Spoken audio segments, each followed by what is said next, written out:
특별히 지난 일주일 동안 이제 고난 주간을 저희들이 보내면서 예수님께서 당하셨던 그 고난, 그리고 죽으심, 그리고 무덤에 갇히심, 답답한 그러한 시간들이었는데 오늘 새벽에는 그냥 기분이 좋더라고요.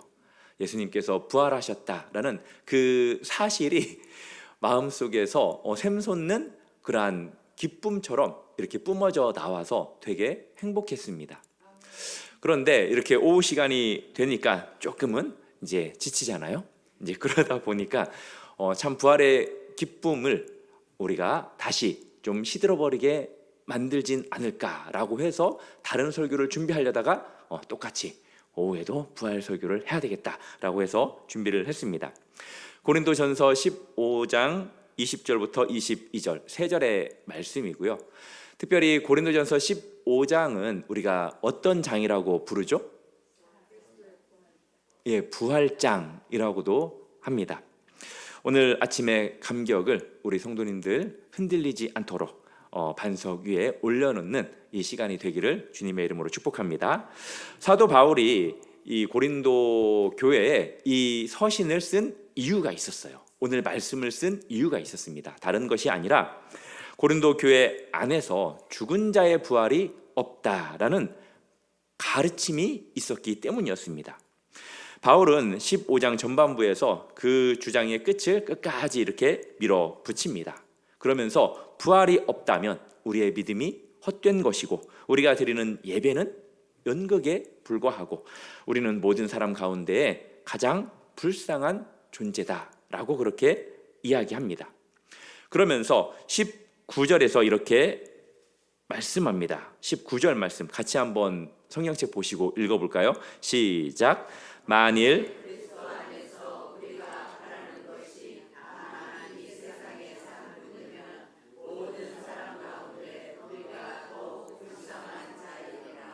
아멘.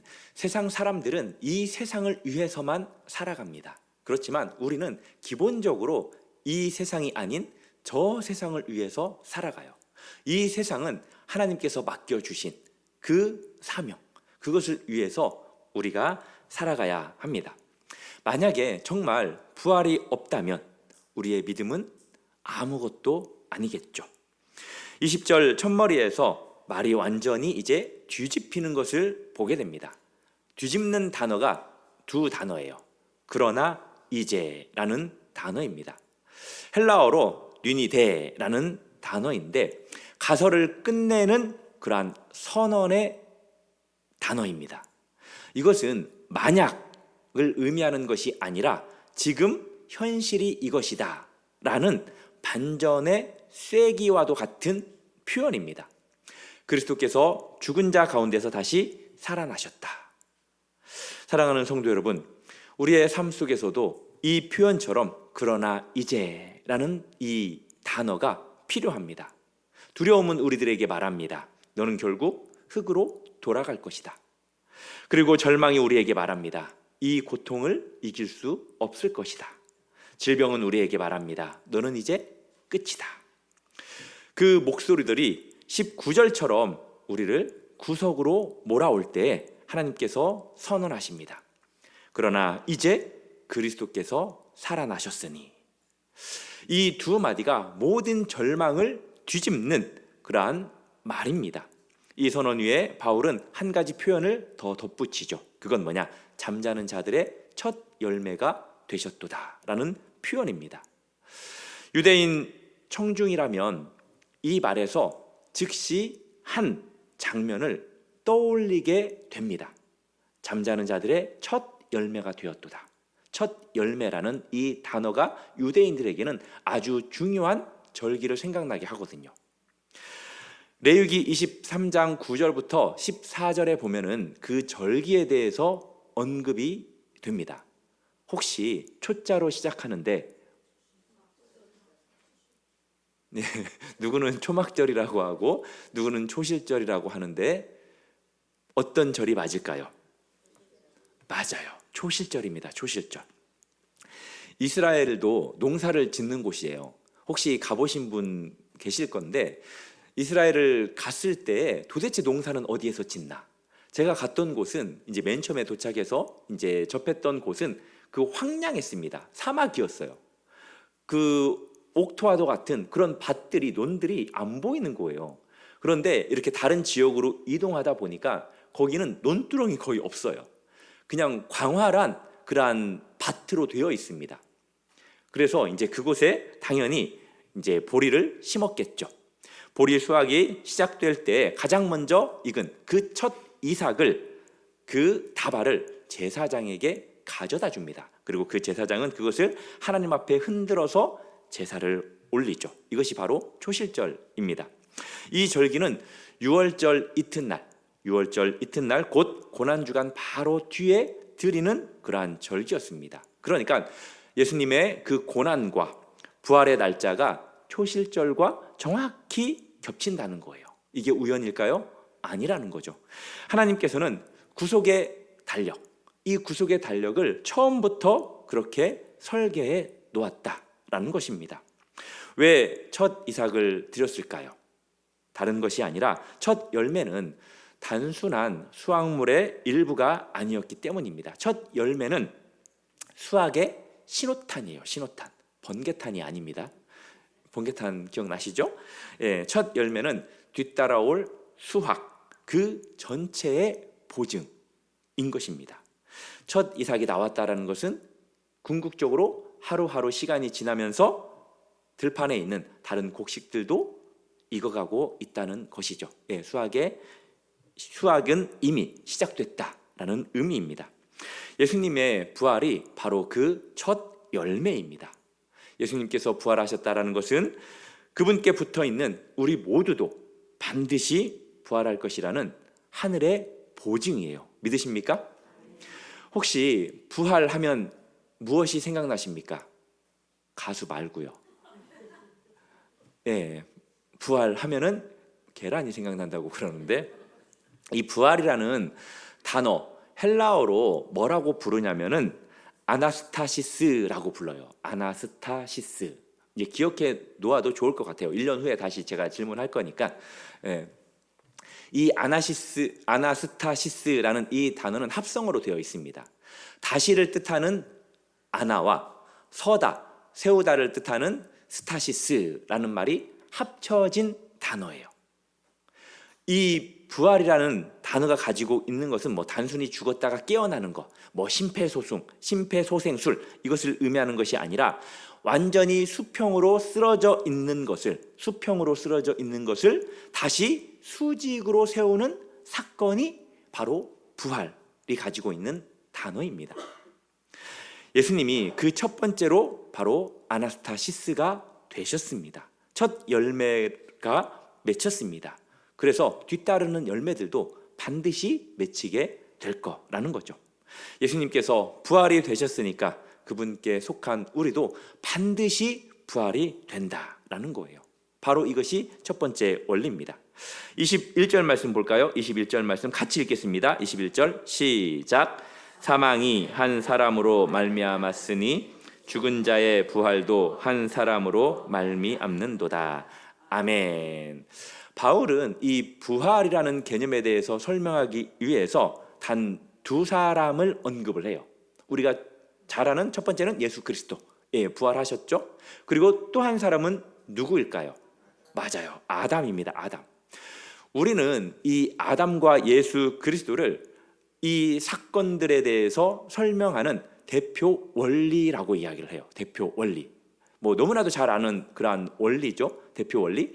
만약에 우리 교회를 대표해서 제가 사인하면 그게 우리 성도님들도 영향이 미쳐지게 되는 거죠.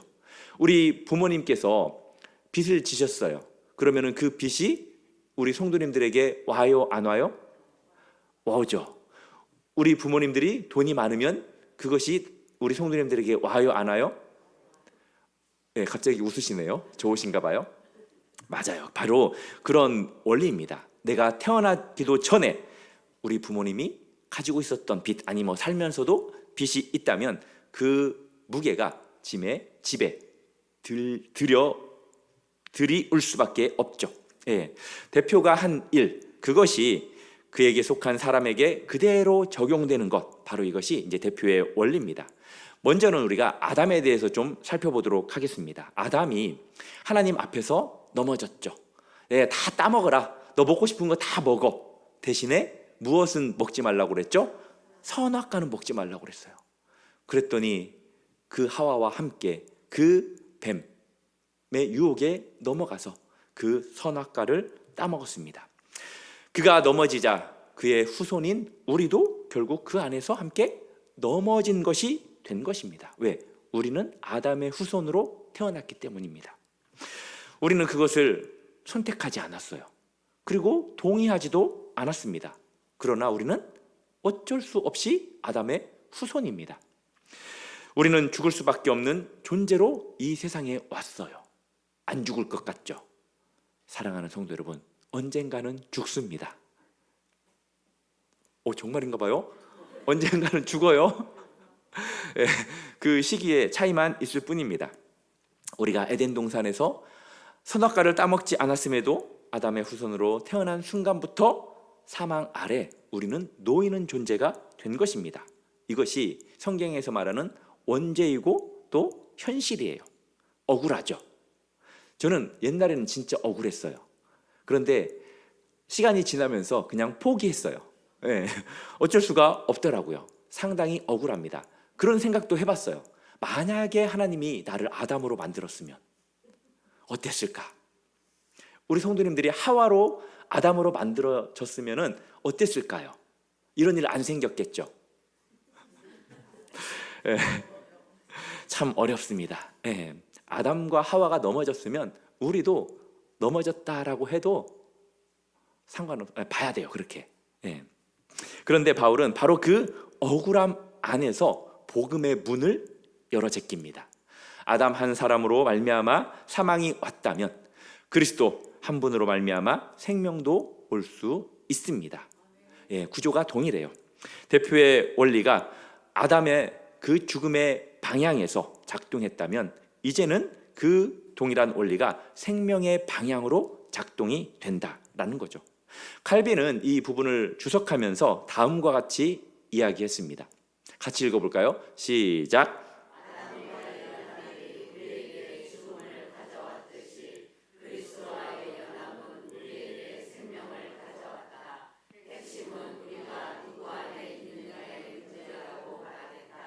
네, 동의하시죠?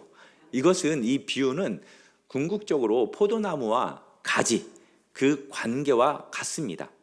가지가 나무에 붙어 있기만 하면 나무의 생명이 가지의 생명이 되는 거죠. 가지가 뿌리를 내린 것이 아니지만 가지가 양분을 만드는 것도 아니지만 오직 붙어 있기만 하면 그 사실 하나로 전부가 된다라는 것입니다.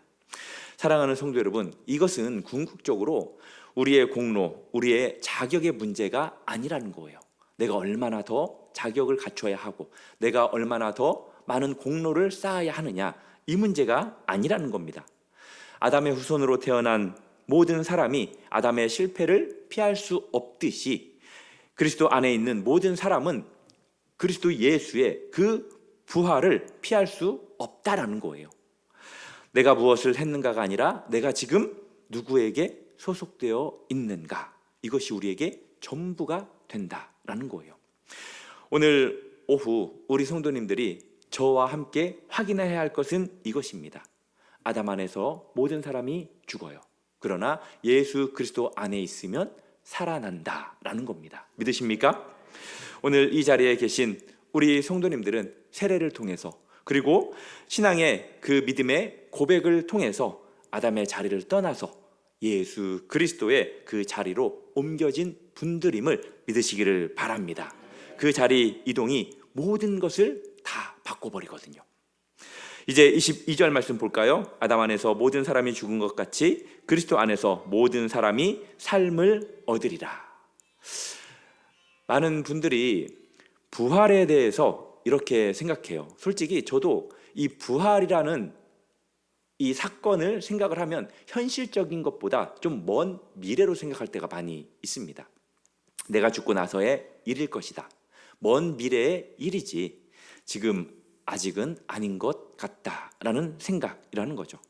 물론 완전한 몸의 부활은 예수 그리스도께서 다시 오시는 그때의 완성이 됩니다. 그것은 분명합니다. 그러나 요한복음 5장 24절에서 예수님께서는 이렇게 말씀하셨습니다. 제가 준비해 드렸을까요? 가물하네요. 아닌가 봐요. 없나 봅니다. 제가 읽어드릴게요. 내 말을 듣고 또 나 보내신 이를 믿는 자는 영생을 얻었고 심판에 이르지 아니하나니 사망에서 생명으로 옮겼느니라. 아멘. 여기서 옮겨졌다라는 이 표현은 이미 완료된 사건이다라는 의미예요. 그리스도 안에 있는 사람은 이미 사망의 나라에서 생명의 나라로 국적이 옮겨졌다라는 거예요. 믿으십니까? 그래서 우리는 어디 소속이냐? 생명의 나라 소속이에요. 하늘나라 소속. 그러니까 지나치게 이 땅에 너무나 미련을 갖지 않기를 바랍니다. 네, 우리는 하늘나라에 소망을 두고 살아야 하는 존재예요. 그런데 그렇다면 이 삶은 오늘 우리에게 무엇을 의미하냐? 세상은 우리에게 이렇게 이야기를 하거든요. 한번 실패하면 영원히 실패한 거다. 그리고 넘어진 자리에서 다시 일어서기 어렵다. 나이가 들면 기회는 없다. 그 상처는, 그 아픔은 회복되기 어렵다. 세상은 이런 식으로 우리에게 이야기를 합니다. 그러나 부활의 복음은 다르게 선포해요.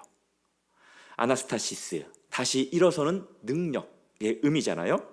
그리스도 안에 있는 사람에게는 인생에 무엇이 있냐면 파전이 아니라 패자부활전이 있어요.